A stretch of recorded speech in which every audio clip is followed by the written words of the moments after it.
Assalamualaikum warahmatullahi wabarakatuh.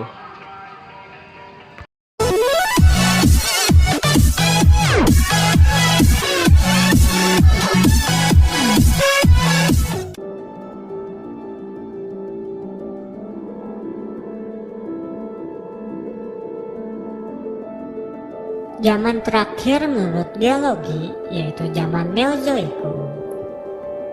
Zaman Neozoikum dapat diartikan sebagai kehidupan baru. Era ini berlangsung selama 65,5 juta tahun sampai sekarang. Zaman Neozoikum adalah zaman bumi baru di mana kondisi bumi sudah membaik. Karena bumi terbentuk secara keseluruhan, zaman inilah cikal bakal manusia mulai muncul dan mengalami perkembangan yang pesat. Itulah sebabnya mengapa sehingga zaman Neozoikum disebut sebagai zaman kehidupan baru. Dalam ilmu geologi, zaman Neozoikum merupakan masa terakhir dari 3 masa klasik. Zaman ini berlangsung sejak masa Mesozoikum berakhir yang ditandai dengan kepunahan massal dinosaurus. Pada akhir periode Kapur atau sekitar 65,5 juta tahun yang lalu. Para ahli geologi saling membagi masa Neozoikum ke dalam 2 zaman, yaitu zaman Tersier dan zaman Kuarter, di mana zaman Kuarter dibagi lagi menjadi 2, yaitu masa Pleistosen dan masa Holosen. Zaman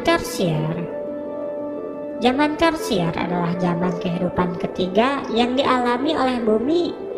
Pada zaman ini kehidupan di bumi diisi oleh hewan-hewan yang menyusui sejenis kera dan monyet. Pada zaman ini pula binatang reptil raksasa telah punah dan binatang menyusui berkembang sepenuhnya, termasuk makhluk berjenis kera manusia. Tenaga endogen dahsyat yang mematahkan kerak bumi terjadi pada zaman ini. Rangkaian pegunungan besar di seluruh dunia adalah hasil dari peristiwa dahsyat tersebut. Beberapa di antaranya berubah menjadi gunung-gunung api yang letusannya membentuk relief permukaan bumi. Zaman Tersier terbagi atas Eonsen, Oligosen, Miosen, dan Pliosen. Yang kedua, zaman Kuarter. Setelah Tersier, bumi memasuki zaman kehidupan keempat, yaitu zaman Kuarter. Kehidupan manusia muncul pada zaman ini. Para ahli sering membagi zaman Kuarter ke dalam 2 masa, yaitu masa Pleistosen dan Holosen. Masa Pleistosen, kehidupan bumi disebut juga dengan masa Diluvium, yang pertama kali berlangsung sejak 600.000 tahun yang lalu, di mana zaman ini manusia purba memulai awal kemunculannya. Suhu bumi sudah menurun secara drastis sehingga kutub-kutub utara bumi telah terbentuk secara luas. Oleh sebab itu zaman Pleistosen disebut juga dengan zaman es atau glasial.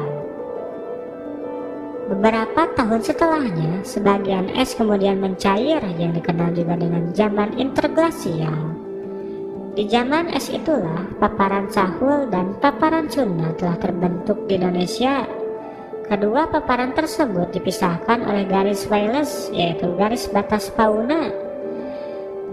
Fauna yang ada di sebelah timur memiliki banyak kesamaan dengan fauna di benua Australia.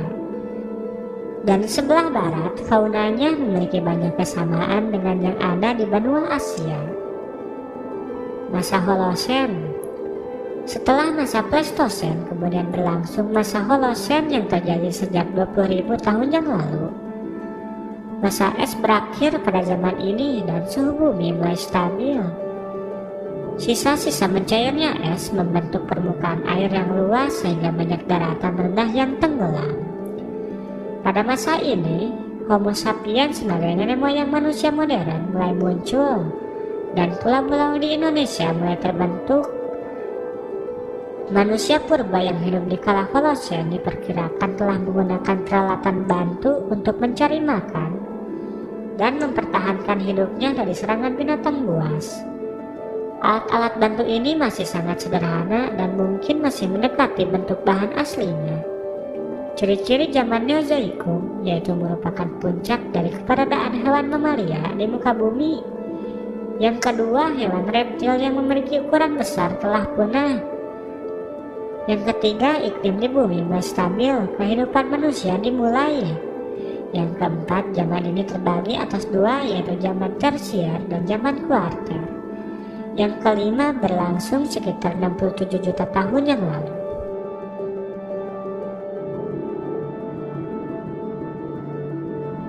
Nah, kalau ada pertanyaan tentang video ini, silahkan komen di bawah sini dan jangan lupa share video ini supaya bermanfaat bagi semua orang.